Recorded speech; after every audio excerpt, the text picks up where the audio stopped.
Marie-Hélène Le Fur, vous avez déréférencé l'eau en bouteille plastique dans votre magasin. Pour quelle raison et depuis quand? Alors nous avons déréférencé l'eau dans nos magasins, puisque nous sommes 5 magasins concernés. On est sur la pointe bretonne, dans une région pourtant bien impactée par les problèmes de pollution. Mais nous avons pris cette décision ensemble avec les responsables de magasins, parce que ça ne nous semblait pas en adéquation par rapport aux problèmes écologiques que cela présentait.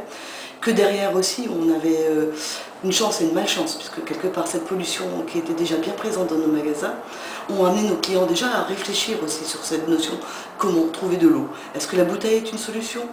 Tout le monde se la posait. Donc on a déjà développé une solution d'osmoseur dans notre région avec un partenaire local qui était déjà bien présent. Il a fait beaucoup d'animations.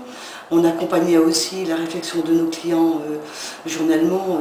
Qu'est-ce que je dois faire? Comment est-ce que je vais m'y prendre pour trouver de l'eau? Donc voilà, la solution pour nous, elle était déjà en place quelque part. Donc aujourd'hui, en fait, on a déréférencé de façon progressive. On n'a pas voulu mettre à mal non plus notre plateforme qui, n'est-ce pas, répondait un petit peu à ce besoin aussi d'eau en bouteille. Donc on y est allé tranquillement. Je trouve en plus que le réseau Biocop a super œuvré par rapport à des solutions de remplacement, avec des solutions un petit peu à toutes les notions de bourse. Ça c'est important aussi, puisqu'on est dans une région quand même qui n'est pas non plus très riche, je dirais. On n'est pas dans une grande région type Paris, avec des moyens à ne plus en finir. Les Parisiens vont me maudire, mais quelque part, on est dans une région quand même un petit peu... Et la pollution est là. Comment on trouve une solution? C'est vrai que c'était un sacré problème. Voilà ce que je peux dire en tout cas sur la progressivité de notre déréférencement, et je pense que pour le 31-12, on va finir vraiment nos bidons. Voilà. La démarche qui est la vôtre est un témoin d'éco-responsabilité. Est-ce que vous menez d'autres actions dans ce sens dans vos magasins?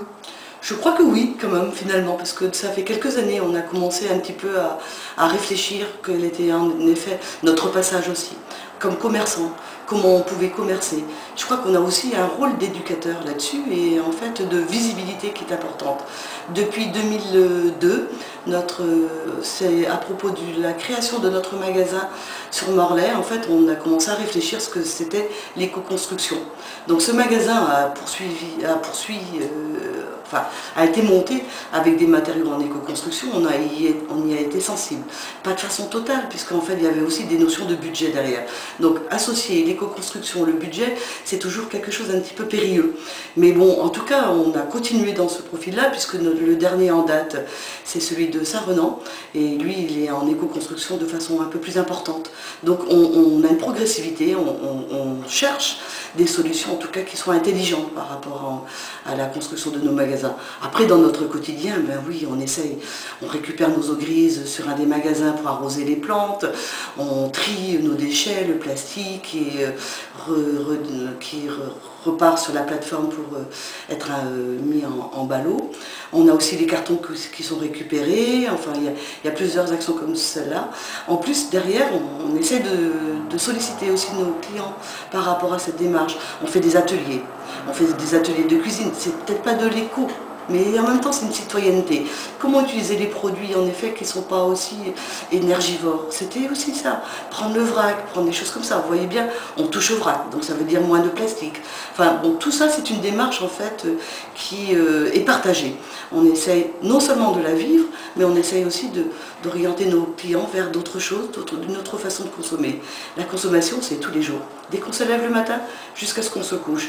Donc voilà, à nous d'être aussi un petit peu, je dirais, qu'on ait de l'imagination pour tout ça.